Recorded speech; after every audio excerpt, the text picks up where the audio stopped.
அக்னீஸ்வரன், என்ன தாக்கத்தை ஏற்படுத்தும்? இது பயத்தின் வெளிப்பாடா இல்லை கொடுத்துட முடியும் அப்படிங்கிற ஒரு நம்பிக்கைக்கான ஒரு உந்துதலா முந்தி நடக்கிறாங்களா? எப்படி பார்க்கலாம் சார்?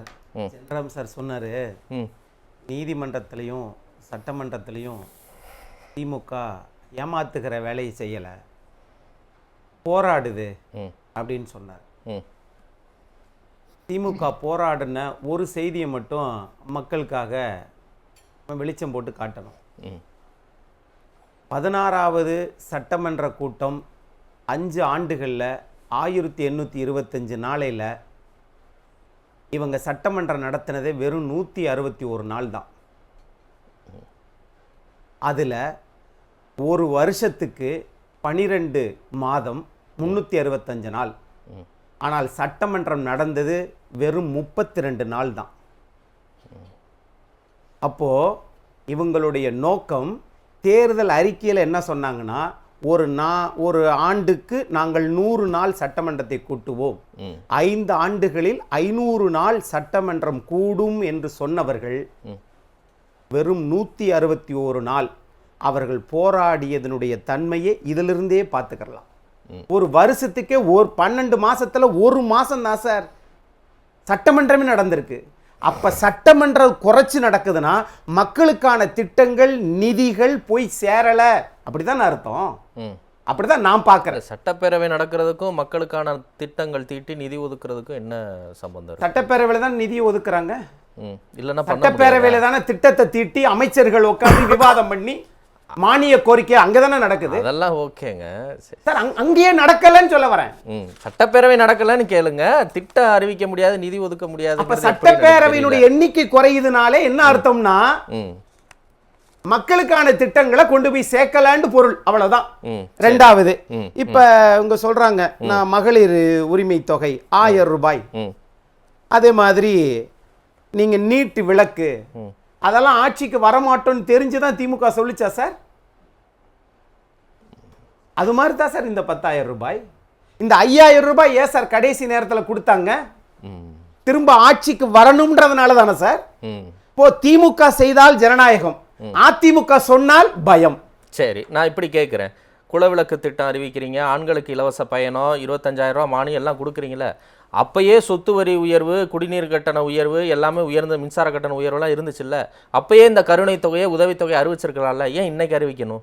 நீங்க அப்படி பார்த்தீங்கன்னா 2021 நீங்க ஆட்சிக்கு வந்த உடனே கலைஞர் உரிமை மகளிர் தொகையை ஏன் அறிவிக்கல? 2023 வரைக்கும் இருங்க அக்னீஸ்வரன், நான் கேட்ட கேள்விக்கு பதில் கேட்கிறேன், எதிர்கேள்வி கேட்கல.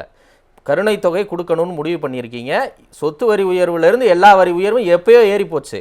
நீங்கள் எம்ஜிஆர் பிறந்தநாள் அன்னைக்கு முதல் வாக்குறுதியிலே இந்த கருணை தொகை அறிவிச்சிருக்கலாமே, ஏன் இன்னைக்கு சொல்றீங்கன்னு கேட்குறேன். தேர்தல் இப்பதானே வரப்போகுது, அப்ப தேர்தலுக்காக கொடுக்குறீங்க. அப்ப திமுக தேர்தலுக்காக தானே கொடுத்துச்சு, அதை நீங்க கேட்டுக்கங்க. நான் அதிமுகவை கேட்கிறேன். திமுக அதிமுக ஒரே கொள்கையை தான் போய்கிட்டு இருக்கு, தேர்தலுக்காக தான். அப்புறம் அப்ப தேர்தலுக்கு இல்லாம வேற எதுக்காக திமுக சொல்லுச்சு சொல்லுங்க? கலைஞர் உரிமை தொகை 1000 ரூபாய் சார். இவங்க 5 ஆண்டுகளுக்கு ஒரு முறை தான் 10,000 கொடுக்க போறாங்க, மாசம் 1000 ரூபாய் சொல்லல. அதுதாங்க நான் கேட்கிறேன், ஏன் இந்த யோசனை உங்களுக்கு பொங்கல் அன்னைக்கு வரல, எம்ஜிஆர் பிறந்தநாள் அன்னைக்கு வரல? ஒருவேளை 5,000 ரூபாய் கொடுத்ததனுடைய தாக்கம் தான் இந்த 10,000 ரூபாயான்னு கேட்கிறேன். யோசனை இப்பதான் வரணும், இப்படித்தான் வரணும் அப்படின்னு இல்ல. அரசியல் கட்சிகளுடைய நோக்கம் தேர்தல் நேரம், மக்களுடைய எதிர்பார்ப்பு, அது மாதிரி அந்த 5,000 ரூபாய் கொடுத்ததுனால இது வந்திருக்கான்னு கேட்கிறேன். அப்படி அதுக்கு இதுக்கு சம்பந்தம் இல்ல. ஏற்கனவே எண்ணற்ற திட்டங்கள், ஆடு மாடு கோழி திட்டம், மடிக்கணினி திட்டம், நான் இப்ப கேட்கிறேன் 5 வருஷமா கொடுக்கல, இப்ப மடிக்கணினி கொடுக்கறாங்களே தமிழ்நாடு முதலமைச்சர், அப்ப தேர்தல் தானே அர்த்தம்? அது கேளுங்க நீங்க, அது அதிமுகவின் திட்டம் தானே. அப்ப அது ஏன் அதிமுக திட்டத்தை திமுகவை ஏன் கொண்டு வரும்னு சொல்ல முடியுமா? முடியாது. அப்ப இங்க தமிழ்நாட்டில் வளர்ச்சி பாதையில் செல்லுகிறோம், சரக்கு மற்றும் சேவை வரி அதிகமாக நம்ம கொடுக்கிறோம். ஆக இவர்களுக்கு மற்ற மாநிலத்தை விட முன்னோக்கி செல்வதனால இது தேவை என்பதனால் சொல்லுகிறாங்க. இன்னொன்னு, இது எப்படி கொடுப்பீங்கன்னு அடுத்த கட்ட கேள்வி. எப்படி கொடுப்பீங்கன்னா, திரு பிடிஆர் பழனிவேல் தியாகராஜன் என்ன சொன்னாங்க? ஏங்க அரசுக்கு வர வேண்டிய அந்த இது சில மறைமுகமாக போகிறது, அதுல ஏறத்தாழ 30,000 கோடி அப்படின்னு சொன்னாங்க. அந்த நிலையில இன்னைக்கு மதுபானத்துல மட்டும் 55,000 கோடி நமக்கு வருமானம் வருதா? அப்ப அதை மதுபானத்திலும் மாற்றம் கொண்டு வந்து அதை நேரடி அரசு வருவாய்க்கு வருகிற போது நீங்க 2,23,00,000 தானே ரேஷன் அட்டைகள். அதுல 5 ஆண்டுகளுக்கு ஒரு முறை தானே 10,000 கொடுக்க போறாங்க. அப்ப அது 22,000 கோடி ஒரு பெரிய விஷயமே இல்லை. ஏன்னா 5 வருஷமா நடைமுறைப்படுத்தாததை டாப்ஸ் பழைய ஓய்வூதிய திட்டம், புதிய ஓய்வூதிய திட்டம்னு மாநில அரசு 11,000 கோடி 5வது வருஷம் நடைமுறைப்படுத்த நினைக்கிற போது இந்த 10,000 ரூபாய் கொடுக்கறதுல என்ன தப்பு இருக்கு? சாதாரண விஷயம் தான். நான் என்ன கேட்குறேன், இந்த 3 கட்ட வாக்குறுதிகளுமே பணத்தை சார்ந்து மட்டும்தான் இருக்கு. இப்போ திரு ஜென்ராம் கூட கேட்டார், வெறும் நுகர்வுக்காக மட்டும் கொடுக்குறாங்க. உனக்கு 2,000, உனக்கு 3,000, உனக்கு 12,000 அதிகமாக, உனக்கு இலவசம், உனக்கு பணம். இந்த 3 கட்ட வாக்குறுதிகளுமே இந்த பணம் கொடுக்கறது, இந்த விலையில்லா பொருட்கள் கொடுக்கறது அப்படிங்கிறத கடந்து வேற எதுவுமே இல்லாத மாதிரியே இருக்குது. எல்லாமே பணம் கொடுக்குறோம் அப்படிங்கிற அளவில் அதை மட்டும்தானே இருக்கு. அப்போ பணத்தை கொடுத்து மக்கள்கிட்ட ஒரு ஆதரவை வாங்கிடலாம் அப்படிங்கிற ஒரு நினைப்பு இருக்கா? இல்லை இவ்வளோ பெரிய பணத்தை அடிப்படையாக கொண்ட வாக்குறுதிகளை எப்படி செயல்படுத்துவீங்கன்னு இயல்பாகவே ஒரு கேள்வி வராதா? தமிழ்நாட்டில் வந்து மொத்தம் 5 லட்சம் கோடி நிதிநிலை அறிக்கை சார். அதில் வெறும் நீங்கள் சொல்லக்கூடிய திட்டங்கள் எல்லாம் நீங்கள் பார்த்தீங்கன்னா ஒரு 10,000 கோடி 20,000 கோடி தான் சார். அவ்வளவுதானா? ஆனா 5 ஆண்டுகளுக்கு நீங்க 5 முறை வெளிநாட்டு முதலீடை ஈர்க்க போயிருக்கிறீங்கல்ல. தமிழ்நாட்டுல எத்தனை நிறுவனங்கள் இப்ப இயங்கிக்கிட்டு இருக்கு சொல்லுங்க. பாக்ஸ்கான் நிறுவனம் டாக்டர் அன்புமணி ராமதாஸ் என்ன சொல்லியிருக்கிறாரு? தொழில்துறை அமைச்சர் அதை மறுத்து என்ன செய்தி சொன்னாங்க? ஆக அந்த மாதிரியான அரசுக்கு வர வேண்டியதெல்லாம் நிறுத்திட்டு இப்ப இவங்க சொல்றாங்கல்ல, நாங்க வந்து மாதம் மாதம் கணக்கீடு நடத்தியிருந்தால், திமுக நடத்தியிருந்தால், மின் கணக்கீட்டு முறை நடத்தியிருந்தா 6,000 ரூபாய் லாபம் வரும்னு சொன்னாங்க. அந்த 6,000 ரூபாய் கணக்கீடு வச்சிங்கனாலே நீங்க வந்து ஒரு வருஷத்துக்கு எவ்வளவு வரும்? 60,000 ரூபாய், 70,000 ரூபாய் வரும். அப்போ 5 ஆண்டுகளுக்கு எவ்வளவு வரும்? ஒரு 3,50,000 லட்சம் ரூபாய் வரும். அப்போ இதையெல்லாம் நடைமுறைப்படுத்த வேண்டியது அவங்களுடைய நினைவு, இது எண்ணம். இன்னொன்னு சார் சொன்னாங்க, அதாவது டான்ஜெட்கோ அப்படின்னு சொன்னாங்க. டான்ஜெட்கோ இது வரைக்கும் சுதந்திர இந்தியாவில் 52லேருந்து தேர்தல் நடக்குது. தமிழ்நாட்டில் எத்தனையோ 60, 70, 80 துறைகள் இருக்குது.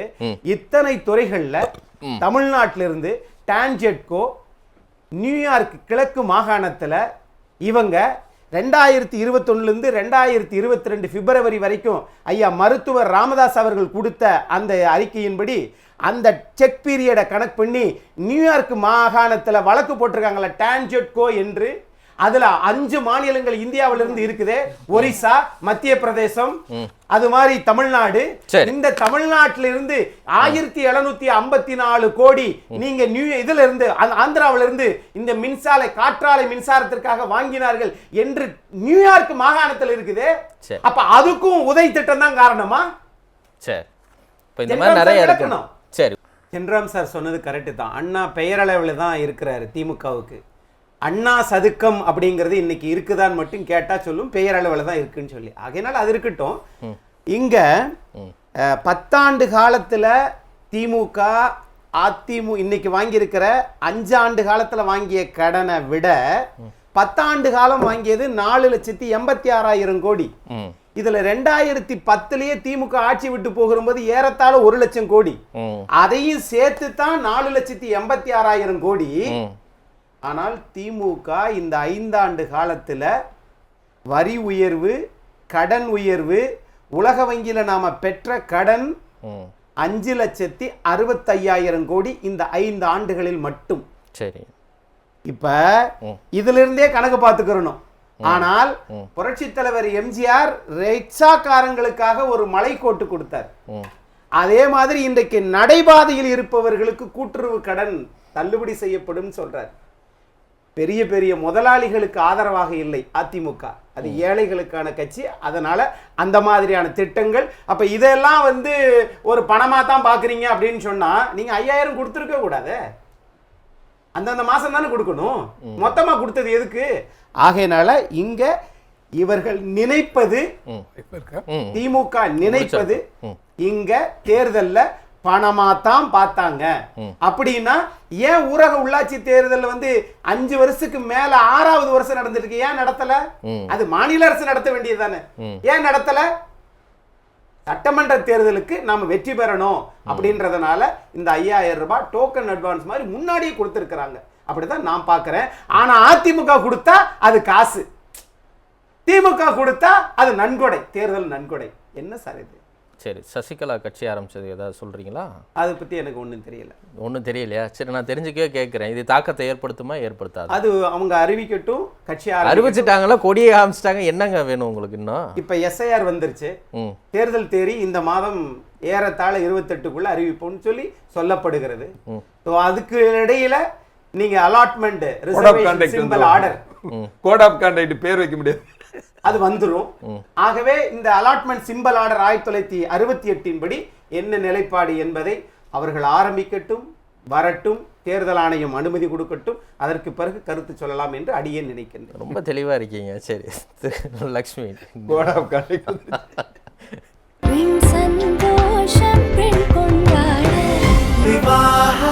மணப்பெண்ணின் பிரத்யேகமான திருமணம் விவாஹா தி சென்னை சில்க்ஸ்.